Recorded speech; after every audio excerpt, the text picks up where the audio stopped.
குமார் அவர் செஞ்ச தப்பெல்லாம் ஒத்துக்கிட்டு அரசி காலில் விழுந்தார். அதை பார்த்து அரசி மனசு மாறிடுறாங்க. ஸோ கோர்ட்டில் எல்லோரும் முன்னாடியும் அரசி வந்து கொடுத்த கேஸை வாபஸ் வாங்கிடுறேன் அப்படின்னு சொல்கிறாங்க. குமார் காலில் விழுந்ததை பார்த்து அரசி லைட்டாக மனசு மாறிடுறாங்க. அரசி வந்து அந்த கேஸெல்லாம் வாபஸ் வாங்கினதை பார்த்துட்டு குமாருக்கும் அரசி மேலே ஒரு சாஃப்ட் கார்னர் வருது.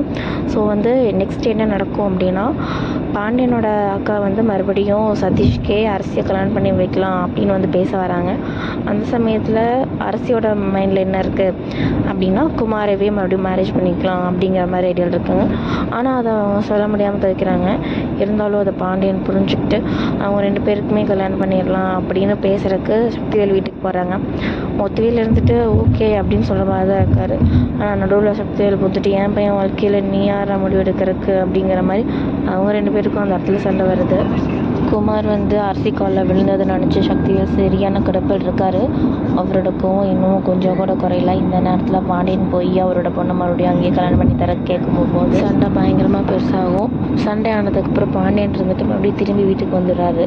அந்த நேரத்தில் பாண்டியனோட அக்கா மறுபடியும் வீட்டுக்கு வந்து சதீஷ்க்கும் அரசிக்கும் கல்யாணம் பண்ணி வைக்கிறதா கரெக்டான முடிவாக இருக்கும் அப்படின்ட்டு இருக்காங்க.